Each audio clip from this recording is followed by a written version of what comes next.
मराठी भाषेच्या नावे हिंसा होत असल्यास कारवाई करणार। मराठी आली पाहिजे, मात्र भाषेवर वाद होऊ नये असं देवेंद्र फडणवीसांनी म्हटलंय।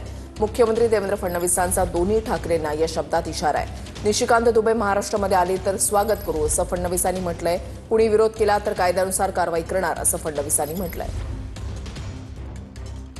भाषेच्या नावे हिंसा होत असेल तर कारवाई करणार अशा शब्दात मुख्यमंत्री फडणवीसांनी ठाकरेंना इशारा दिलाय। हिंदीच्या मुद्द्यावरून होत असलेल्या मारहाणीवरून आता फडणवीसांनी थेट कारवाई करण्याचा इशारा दिलाय। भाषेच्या नावे हिंसा होत असेल तर कारवाई करणार फडणवीस। महाराष्ट्रात मराठी भाषा शिकणं अनिवार्य।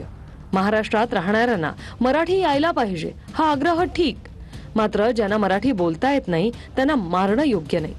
मारहाण करणाऱ्यांवर आमचं सरकार कारवाई करणार। मारहाण करून मराठीत बोलण्याची सक्ती होता कामा नये। मराठी भाषेसंदर्भात आम्ही हिंसाचार करणार का? उखडा जाय ते उखडा। हा महाराष्ट्र आहे। देवेंद्र फडणवीस हे राज्य मराठी माणसाचं आहे, तांद्यापासून बांद्यापर्यंत। आणि आमच्या बापजाद्यांनी 106 हुतात्म्यांनी इथे बलिदान दिलेलं आहे, तुम्ही नाही दिलं।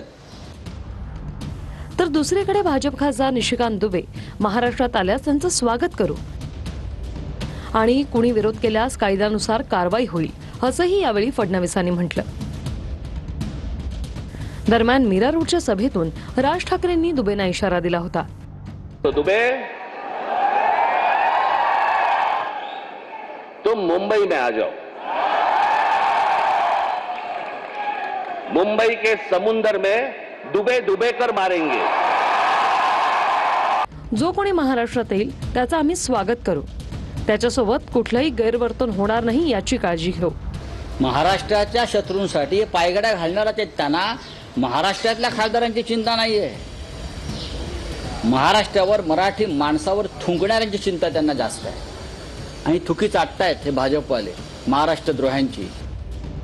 इतकंच नाही तर राजकीय मजबुरीमुळे दोघे ठाकरे बंधू एकत्र आल्याची टीका फडणवीसांनी केली। राजकीय मजबुरी म्हणून दोघे एकत्र, फडणवीस। ठाकरे बंधूंच्या मनात काय मला सांगता येत नाही। राजकीय मजबुरी आहे म्हणून दोघे एकत्र। बीएमसीच्या निवडणुकांमध्ये महायुती जिंकणार। उद्धव ठाकरे आणि शिंदे पुन्हा एकत्र येण्याची शक्यता कमी। ठाकरेंनी दिलेल्या ऑफरवरही फडणवीसांनी भूमिका स्पष्ट केली। ठाकरेंना ऑफर देण्याचा प्रश्नच नाही, मस्करीत बोललो असं स्पष्टीकरणही फडणवीसांनी ठाकरेंना दिलेल्या ऑफरवरून दिलंय। आता उद्धवजी 29 पर्यंत तर काही स्कोप नाही काय? ऐका, 29 पर्यंत आम्हाला तिकडे याचा स्कोप उरला नाही। 29 तुम्हाला इकडे याचा स्कोप आता विचार करता येईल, म्हणजे त्याचा विचार आपण वेगळ्या पद्धतीने करू, पण आम्हाला तिकडे जायचा स्कोप हा काही या ठिकाणी उरलेला नाही। ऑफर मस्करी होती, इथे जागा नाही फडणवीस। आता ऑफर देण्याचा प्रश्न नाही, आमच्याकडे जागा नाही। विधान भवनात उद्धव ठाकरेंना मस्करीत म्हटलं, आमच्याकडे बसवण्यासाठी जागाच नाही। शिंदे नाराज नाहीत, आमचं सरकार 5 वर्ष पूर्ण करणार।